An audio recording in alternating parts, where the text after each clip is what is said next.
Still recording. Howdy, I'm Matt, and in this episode I have a very, very special unboxing to share with you. Now I need to set the scene, which is that if you scroll back a couple of years and I'm aged 12 and 3/4, literally aged 12 and 3/4, I'm pretty sure it was about the right age for me, is that my dad bought me a remote control car. Now this was not any old remote control car. This was a Mardave Marauder. I'll put a photo up on the screen for you. It was a nitro car. She was an absolute biatch to get started. There was no pull motor, no pull starts back then. You had to get a car starter motor with a big 12-volt battery and a rubber ring and wind it up till she fired over. And you do that like 6 or 7 times before she bloody start and things like that. And anyway, I've got such fond memories of the Mardave Marauder. I still have the Mardave Marauder. I will dig it out and you might see it here on the YouTube channel at some point in the future. However, I always remember back then in the the RCME magazine, was it really called? Yeah, anyway, the car magazines, which were all the rage back then, which was that there was lots of other Mardave models in there, and there was one model specifically. So let me just pick this one up and turn it around. So Mardave, oh wow, what brilliant memories which I have, and I lusted over one specific model, and it was the Mardave Mini. It was I had the Marauder, which was a nitro. It was off-road. It was very robust and just bloody good fun. The thing really hauled its arse down the line. Mental fast, great fun for a kid aged 12, literally aged 12 and 3/4. And unbelievable fun. But I always had my lust back then for a Mardave Mini, okay, or Mini Stox. Let me get a Street Stox Racer to be precise. And we were chatting about RC model cars in the Rag the Nuts of Facebook group, and someone mentioned Mardave, and it just clicked. It was. I'm sure you've had one of those moments where you remembered something from your childhood, and bang, you remembered, then remembered. I have money now. Family friendly. Straight on the eatables. Straight on that. Literally from, it must have been 10 minutes from me seeing the name Mardave to me purchasing the Mini Stox kit. It was just like done deal in my head. Like I said, it was, the scene is that I always lusted over the Mardave Mini, and literally next day the kit turned up. This isn't like, if you're expecting refinement, this is not the kind of kit for you. In fact, that's definitely not what you're getting in this box on that picture. It's a standardized box. Now, I do have it with me. I'm going to skip you and I'm going to save you from the unboxing. Instead, what I'm going to do, and I've had this for a couple of weeks now, and I'm absolutely smitten with her. I really am. This is my Mardave Mini Stox. I bought this as a kit, piss easy to build, like it's just a joke. It's just a couple of screws in the bottom, you know. Well, look how crude this thing is in a moment, and please do not think for one moment the crudeness of this mold detracts from the fun which you have on the sticks. In fact, in many ways, it increases the level of fun which you can have with a model like this. Now, I think this kit cost me 70 quid. I can't really remember. In fact, it's almost irrelevant. Like I said, as soon as I saw that name Mardave, I think it was Stephen in the Facebook group mentioned Mardave something Mini or something like that, and literally within 10 minutes I've been and bought it. It just invoked that kind of memory in the back of my head. So, like I said, don't expect any extravagancy in this one. It's not that at all. What I can tell you is that this is the most amount of fun I've had with a two-wheel drive car. It is out of the box, completely uncontrollable, like scary. I've got a bit of a drive which I can muck around on, and it bounces, it skits, it's just so much fun. and you might be able to tell from my voice how much passion I've got for this model now. I really have. So it's a Mini Stox. It's about this big. It's not very big at all. It's a tiny little model. Have I got a ruler down here? Yes, I do. Let's have a quick look. It's about 11 inches, 12 inches of foot long, if we're lucky. That's about 30 centimetres, and maybe, I say maybe, about 7 inches across, or about 18 centimetres wide. And it is the biggest bundle of fun I think I've ever had. Now, it does come with an ABS shell. The shell was very, very easy to craft. Basically, you just score with a Stanley blade where you want the cut to be, and then you just flex the ABS plastic and it cracks and falls off in your hands. Very, very simple. Also very robust. I've given this 3 coats of a luminous, well, funny enough, green spray paint. Then I gave it 3 clear coats as well, and I've rolled it a few times, and it's holding up alright at the moment. And of course you can paint it whatever colour you like. And one tip for you, I did cut out the front nose section to get some air inside, and also for better mounting as well. In fact, I've just put that up on the top just in case any of you ever go on to buy one of these. That is what I've done on mine. Just very carefully work that out, and that works out great for mine. So anyway, by the way, I am going to get filthy hands when working on this one, because it's just impregnated with dust and dirt. Because like I said, it's so hot here at the moment. Everything's like baked dry and it's dusty and whatever. So I am going to end up with black hands by the end of this. It's just the nature of the model, right? Well, the nature of the beast, should I say? So I tell you what, let's just have a quick run around this model. I think I've got that lined out. Right, we'll start from the front. I absolutely love this bumper. I've not properly stuffed this model yet, this car yet, but I know in the back of my head that the front bumper is stupid meaty. If I turn it around like that, you've got, is it 2mm? No, 3mm bolts going up through the nose on their really, really sturdy front bumper, which is great, especially if you've got a mate who's got one of these as well. You can bash into them. They use these in stock car racing, and you can understand why. It's built, if we look at just the I'm going to say the crudeness, but I'm also going to use the word simplicity of this kit. Like, anybody can build this. There's nothing hard. In fact, the hardest part is putting the little E-clips on, the little circlips on top of some of the posts. But that's it. That's the hardest part. The rest of it is just screws and bolts. Really, really simple. So at the front, we've got the, I think it's just a Plex Perspex bumper on the front.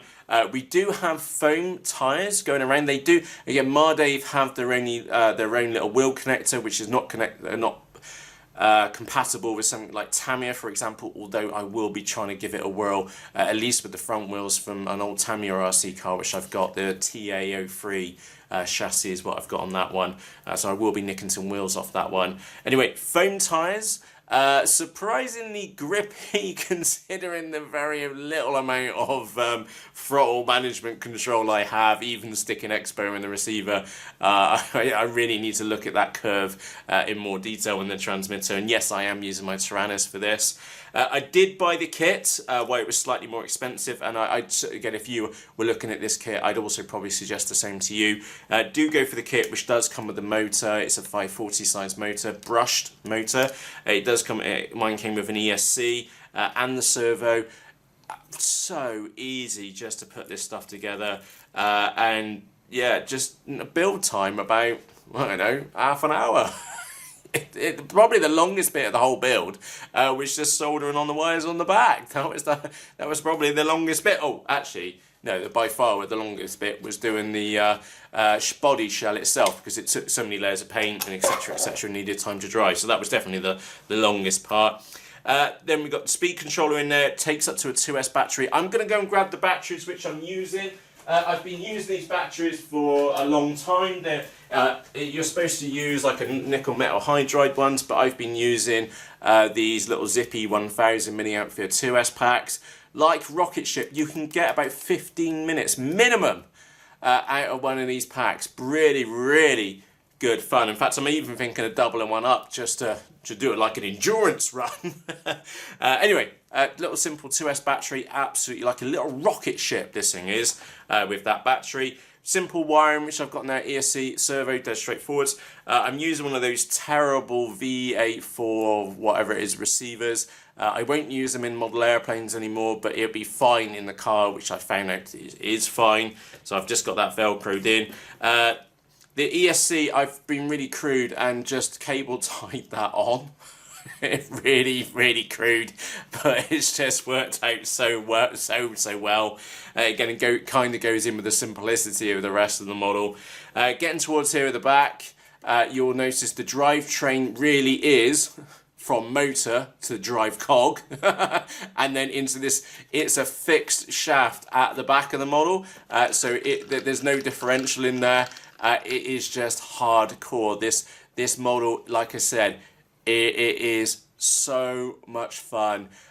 In fact, there's so much torque in this motor, is that if you accelerate too quickly as she's going along, the back end's bouncing in the sky. Now, one mod or one upgrade which I would strongly suggest that you go for, I'm just going to line this up so I can get zoomed in on this for you, is do go and get the suspension for this model.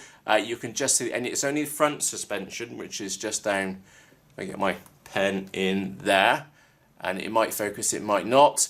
You'll at least see a spring in there. You need to buy the extended pinion on there, which is a V6A on the Mardave. In fact, I'll put links to those in the video description. I think it's V6A, and then you've got V6C, which are the springs. And you definitely do need that suspension in there because it has improved it. Because like I said, I am driving this one on tarmac. It's not the best tarmac in the world. These things are meant for carpet racing, but my house isn't big enough to go carpet racing in, you know. So it is the drive, and I am going to muller wheels, tyres and things like that. I know that it's not the best environment for it, but they have done really well. And like I said, the one mod which I'd strongly suggest, which you have to buy at least, is a pair of springs and 2 extra long pinions on there, so that you do get some suspension for what it's worth in the front of the model, because that has literally transformed its handling just having that bit of suspension in there. Because before I had absolutely none, and the model was just like bucking across down there. I had this Mardave Mini for about a week, all fully set up and everything. And I think, you know what my flying's like, I probably only had this thing at top speed from like less than a second, 5 or 6 times, if that. Just because once it gets up there, this thing is like 40 miles an hour. It is absolutely geriatric. It is bonkers, to say the least. The fuselage, or the chassis, fuselage, as you can tell I'm coming from model airplanes, the chassis is just some printed circuit board. I don't even know what it's called. Again, you may be thinking, is that crude, is it effective? Excuse me. Yes, it does work very well. It's very light, it seems to work okay. One thing which I wasn't happy about, there was a lot of flex in this model, so what I've done to stiffen it up, and again it was a step forwards to try and keep some of the bouncing down, is that I designed and 3D printed these arms which go along the edge. They just sit in or click in to the size of the chassis, and that has really stiffened up this chassis, and I'm really impressed by that. I will put those on Thingiverse again. I'll put links to those down in the video description for you on YouTube, and that has stiffened up the model. And again, it stopped the flex back here. I was a little bit worried about this bouncing up and down all the time, and because that's now butted up and even glued against the main motor mount back here, is that stopped the flex at the back of the shell itself, or the back of the fuselage, back of the chassis. Spit me words out, get me terms right, Matt. And that stopped the bouncing on there. So yeah, this is the Mardave Mini Stox. Definitely not an RC like model airplane, but absolutely mental. It's up there for one of the best 70 quids or something I've ever spent on an RC model. Again, that's right up there for me personally, because I've got my history there. I always wanted one of these, and they are just schizo. Absolutely schizo. Oh, again, a little tip for you, what I've done with mine. You'll see those cutouts on the back. What I've done on mine so that the shell stays on is to just do that in, and then the rear mount then pops out the back. That then means is that, again, if I had the pillars actually fitted, because somebody cut them a bit too short, let's not go there, cut them too short, so I've just been using tape to hold the nose down. Anyway, even if you had the pillars, or if you do what I do is just put a bit of tape to hold the front nose on, is this body shell does stay on like rock solid. And all the driving which I've done with it over the past, say, 2-3 weeks or so, the only time, it was only literally yesterday in which I managed to pop the shell off out the back, and it was quite a hard knock which I went in and hit the wall with, sideways, I hasten to add. So anyway, this is the Mardave Mini Stox, potentially one of the most fun RC cars I have ever owned, for its complete simplicity and its challenge. It is extremely challenging. If you think that you can drive well, try driving one of these, which had sweet FA suspension in the front. Now has a bit of suspension in the front. It is direct drive to the rear, and like I said, she will buck as she's going along, and it's small, so it gets small fast, and it's stupidly quick as well, like ridiculously quick. I know some of you might be watching this and going, Matt, well, that's a brushed motor, it's rubbish. I take it from me, that motor is absolutely schizo.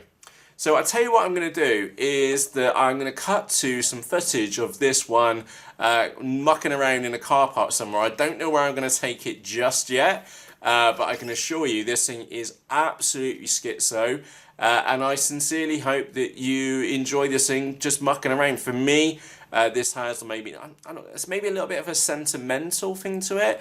I was amazed that Mardave was still going, and it's kind of understandable why. Is because these kits are very, very cheap for them to produce, like, because it's straightforward parts. And for fun factor, this model it's a 10 out of 10 for a car. I can't believe I'm like saying this. I'm not, those of you which know me, I'm more into flying model airplanes and chucking them around the sky and things like that. RC cars is more of like a little bit of a side shoot, if that makes sense, and I don't really drive cars that often, but I can tell you what, when I take this thing out, it's just so much fun, and I'm just here fondling the front wheel.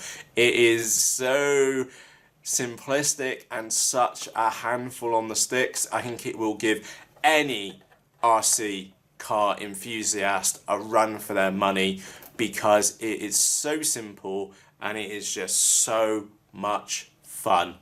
So with that said, let's go and jump across to some footage. Like I said, at the time we're recording, I don't know where that's going to be. I'm not going to show you off this thing off on my drive, mainly because it's a horrible drive. So I'll take it to a park or something like that, and we'll go out and we'll give it a damn good rag in. So for myself, Matt, let's get across to the, what do you call it? Roadside. There we go. I'll see you shortly. Cheerios.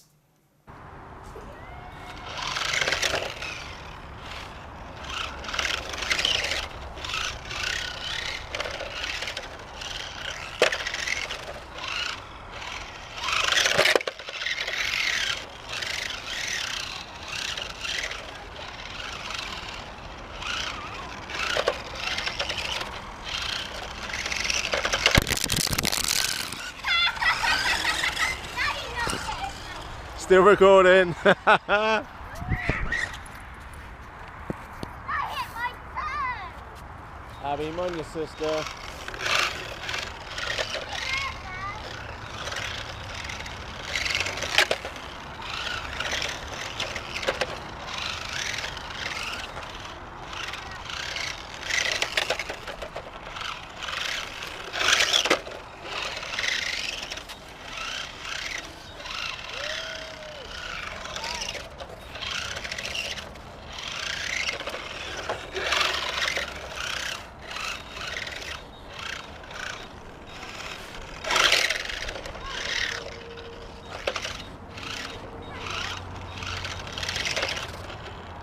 Just down here, hon.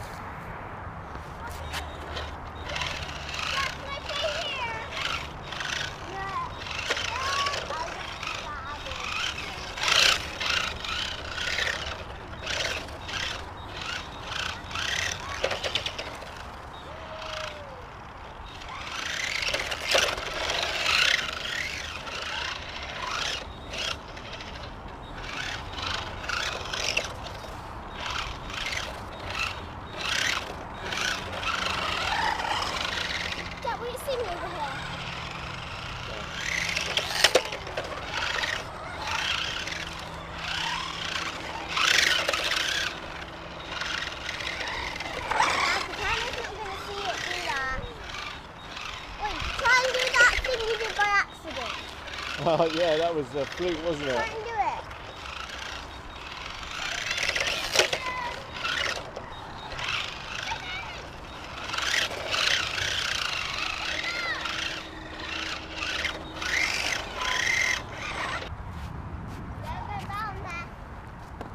Dad, you okay? Yeah, battery's gone.